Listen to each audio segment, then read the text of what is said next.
নমস্কার বন্ধুরা, আমার রান্না বান্না চ্যানেলে তোমাদের সকলকে স্বাগত জানাই। আজ আমি আলু দিয়ে কাতলা মাছের লাল ঝোলের একটি রেসিপি বানাবো। একদম সহজ পদ্ধতিতে বানাবো, কিন্তু খেতে অপূর্ব স্বাদের হবে। গরম ভাতের সাথে খেতে দুর্দান্ত লাগবে। রেসিপিটি তোমাদের সম্পূর্ণ দেখার অনুরোধ রইল, আর ভালো লাগলে একটি লাইক, শেয়ার আর সাবস্ক্রাইব করে দেবার অনুরোধ রইল। তার সাথে যারা আমার ফেসবুক পেজ থেকে দেখছো তাদের পেজটিকে ফলো করে দিয়ে ভিডিওটি লাইক শেয়ার করে দেবার অনুরোধ রইল। আমি এখানে 3 পিস কাতলা মাছ নিয়েছি। এখানে একটা গাদার পিস আছে আর দুটো পেটির পিস আছে। মাছগুলোকে বেশ ভালো করে জল দিয়ে বেশ পরিষ্কার করে ধুয়ে নিয়ে নুন আর হলুদ গুঁড়ো মাখিয়ে রেখে দিয়েছি। আর তার সাথে আমি আলুর খোসা ছাড়িয়ে লম্বা করে পাতলা করে কয়েক টুকরো আলু কেটে নিয়েছি। এবার আমি প্রথমে মাছ ভেজে নেব। এর জন্য প্রথমে একটি পরিষ্কার কড়া বেশ ভালো করে গরম করে নিয়ে তাতে পরিমাণ মতন তেল দিয়ে দিলাম, আর তেলও বেশ ধোয়াটা গরম করে নেবার পরে কড়ার গায়ে বেশ ভালো করে তেল ছড়িয়ে দেবার পরে নুন হলুদ মাখানো কাতলা মাছগুলোকে এবার আমি তেলে দিয়ে দিলাম। এবার মাছগুলোকে বেশ ভালো করে লাল লাল করে ভেজে নেব। এর জন্য মাছের এক পিঠ ভাজা হয়ে আসা অব্দি অপেক্ষা করব। আর মাছের এক পিঠ বেশ লাল হয়ে ভাজা হয়ে এলে আমি সমস্ত মাছগুলোকে আস্তে আস্তে উল্টে দিলাম। আর এভাবে মাছের দু পিঠ বেশ বেশ ভালো করে লাল করে ভেজে নিয়ে আমি 3 পিস মাছই বেশ ভালো করে তেল ছেঁকে কড়া থেকে উঠিয়ে রেখে দিলাম। আর এরপর এই মাছ ভাজার তেলেই আমি আলুর টুকরোগুলোকেও ভেজে নেব। এর জন্য আমি তেলে আলুর টুকরোগুলোকে দিয়ে দিলাম। এবার আলুগুলোকেও বেশ ভালো করে নেড়ে চেড়ে নেব। আর আলুগুলোকে বেশ লাল লাল করে ভেজে নেব। আর আলুগুলো বেশ লালচে সোনালি হয়ে ভাজা হয়ে এলে সমস্ত আলুগুলোকে বেশ ভালো করে তেল ছেঁকে উঠিয়ে রেখে দিলাম। এরপরে এই কড়াতেই আমি একটু তেজপাতা ফোড়ন দিলাম, আর তার সাথে বেশ খানিকটা পেঁয়াজ কুচি দিয়ে দিলাম। এবার পেঁয়াজ কুচি তেলের মধ্যে কিছুক্ষণ একটু নেড়ে চেড়ে নেব, নেড়ে চেড়ে হালকা করে ভেজে নেব। তবে পেঁয়াজ যেন ভাজতে ভাজতে খুব একটা লাল হয়ে না যায়। কিছুটা ভেজে নেবার পরে পেঁয়াজ একটু নরম নরম হয়ে আসার পরে আমি পেঁয়াজে দিয়ে দিলাম পরিমাণ মতন হলুদ গুঁড়ো দিয়ে দিলাম, আর তার সাথে পরিমাণ মতন নুন দিয়ে দিলাম। আর তার সাথে পরিমাণ মতন কাশ্মীরি লঙ্কার গুঁড়ো দিয়ে দিলাম। এখানে কাশ্মীরি লঙ্কার গুঁড়োটা এই মাছের ঝোলের কালারটাকে লাল করবে। এবার সমস্ত মশলাগুলোকে একটু নেড়ে চেড়ে নেব। আর এরপরে যাতে মশলাগুলো পুড়ে না যায়, মশলাতে সামান্য পরিমাণে একটু জল দিয়ে দিলাম।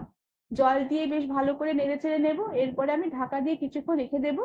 এতে মশলাগুলো একটু ভিজবে আর পেঁয়াজগুলো একটু তাড়াতাড়ি গলে আসবে। আর এইভাবে পেঁয়াজকে একটু নুন হলুদ আর লঙ্কার গুঁড়ো দিয়ে বেশ ভালো করে জল দিয়ে নেড়েচেড়ে একটু গলিয়ে নিতে হবে, না হলে পেঁয়াজ গোটা গোটা থাকবে, মাছের ঝোলটা খেতে বেশ ভালো লাগবে না। এরপরে পরিমাণ মতো রসুন আদা আর পেঁয়াজ বেটে রেখেছিলাম, সেই বাটা আদা রসুন পেঁয়াজ দিয়ে দিলাম। এবার পেঁয়াজ আদা রসুন বেশ ভালো করে নেড়েচেড়ে নেব, যতক্ষণ না এই কাঁচা মশলার গন্ধটা চলে যায়। বেশ সুন্দরভাবে কাঁচা মশলার বেশ ভাজা ভাজা গন্ধ বেরোতে শুরু করলে এরপরে আমি দিয়ে দিলাম অল্প পরিমাণে জিরের গুঁড়ো। তার সাথে দিয়ে দিলাম অল্প পরিমাণে ধনের গুঁড়ো, আর তার সাথে দিয়ে দিলাম অল্প পরিমাণে ঝাল লঙ্কার গুঁড়ো। তবে তোমরা চাইলে এখানে গুঁড়ো মশলার জায়গায় এই মশলাগুলোকে বেটেও দিতে পারো।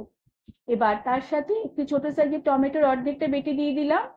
আর সাথে সামান্য পরিমাণে আবারও একটু জল দিয়ে সমস্ত মশলাগুলোকে বেশ ভালো করে নেড়েচেড়ে আবারও বেশ কিছুক্ষণ কষিয়ে নেব। বেশ কিছুক্ষণ সমস্ত মশলাগুলোকে বেশ ভালো করে নেড়েচেড়ে কষিয়ে নিয়েছি। এবার আমি এই মশলাতে ভেজে রাখা আলুগুলোকে দিয়ে দিলাম। এবার আলুগুলো মশলার সাথে বেশ ভালো করে নেড়েচেড়ে আবারও মিশিয়ে নেব। আর আবারও বেশ ভালো করে সমস্ত মশলা আলু কষিয়ে নেব। এর জন্য আবারও আলুতে আমি সামান্য পরিমাণে জল দিয়ে দিলাম। আর এরপরে গ্যাসের আঁচ কম করে দিয়ে ঢাকা দিয়ে রেখে আবারও কিছুক্ষণ লো আঁচে সমস্ত মশলা আলু রান্না হতে দিলাম। এতে আলুগুলো যেমন তাড়াতাড়ি সেদ্ধ হয়ে যাবে আর মশলার ফ্লেভার গুলো আলুর মধ্যে বেশ ভালোভাবে ঢুকবে। আর যেহেতু আমি কাতলা মাছের লাল ঝোল বানাচ্ছি, তাই মশলাটা বেশ ভালো করে কষিয়ে নিতে হবে, তাহলে মশলার কালারটা বেশ ভালো করবে। এরপর ঝোলের জন্য পরিমাণ মতন গরম জল দিয়ে দিলাম। এখানে অবশ্যই গরম জল ব্যবহার করতে হবে, কাঁচা জল একদমই দেওয়া যাবে না। আর জল দেওয়ার পরে সাথে কয়েকটা চেরা কাঁচা লঙ্কা দিয়ে দিলাম।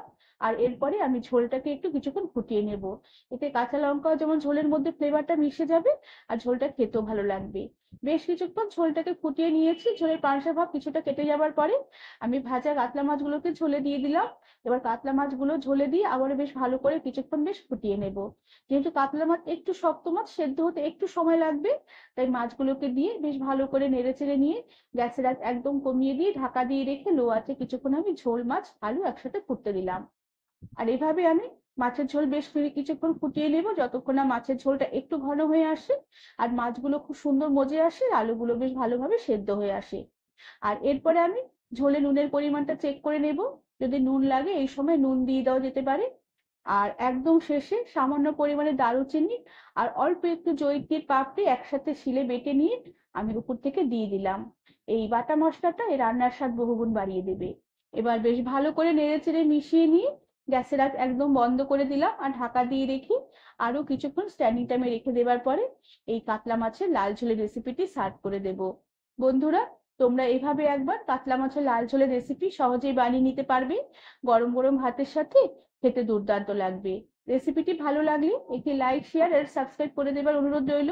তার সাথে পাশে থাকা বেল আইকনটি প্রেস করে দেবে, যাতে আমার সব নতুন ভিডিও নোটিফিকেশন সবার আগে তোমাদের কাছে পৌঁছে যাবে। আজ তাহলে আসি, পরে আবার একটি নতুন রেসিপি নিয়ে দেখা হবে। ধন্যবাদ বন্ধুরা।